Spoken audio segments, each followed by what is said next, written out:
More than 250 free schools are open across England. Funded by government and free to attend, these brand new state schools offer a high-quality education to children from all backgrounds.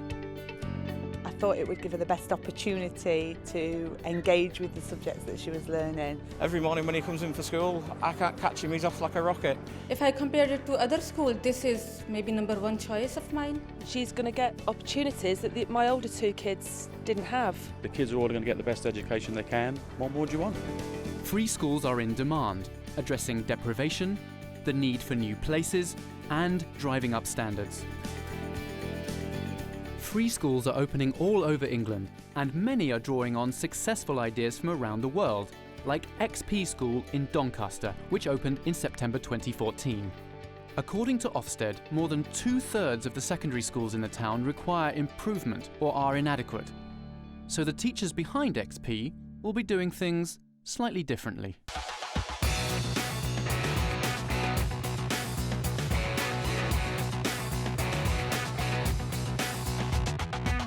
The main difference that people will see straight away is that we don't teach our kids through separate subjects. We teach through cross-subject expeditions. Number 1! Students learn best through doing things, and the idea of an expedition is that it's a metaphor. It's about trying to get somewhere. XP will be the first school of its kind in the UK, but expeditionary schools in the US have been highly successful for more than 2 decades. One of the ideas behind expeditionary learning is that you don't have to make a trade-off between engagement and students being motivated to be at school and the rigor and students being successful as academics. Andy Sprakes has over 12 years of experience as a head teacher and decided to start the school's first year in the wilds of Wales. Okay guys, the Outward Bound Centre in Aberdyfi is a really important part of the history of expeditionary learning. Right, this is the heavy bit, okay? Right. Well done, keep going. Look in the pot. Getting students outdoors and experiencing challenges, building relationships, building their character, and then hopefully then developing into really well-rounded human beings. It was hard at times, but quite fun. Sometimes it was hard, but we got through it. This is kind of what set up the type of learning that we are going to be doing in our new school. This is basically where it began. And XP will begin here.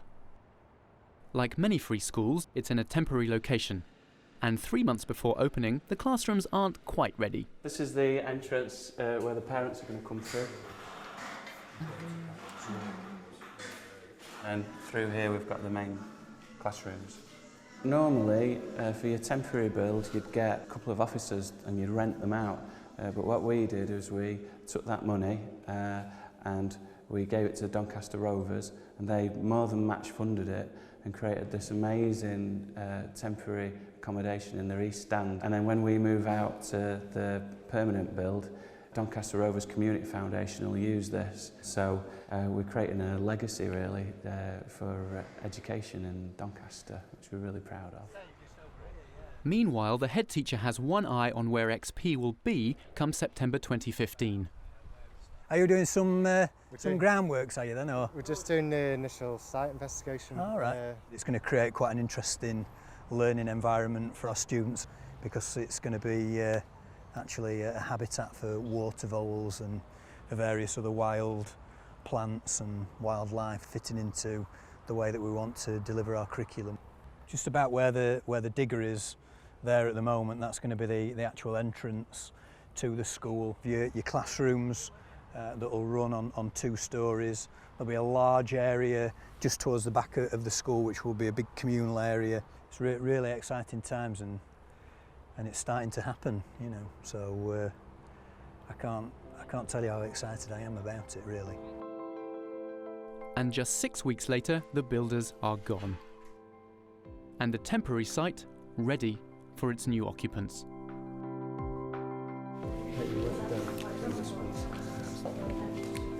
Pat someone on the back who's helped you, supported you, and shown you what Crew is all about this week. That's it, fantastic. Pat.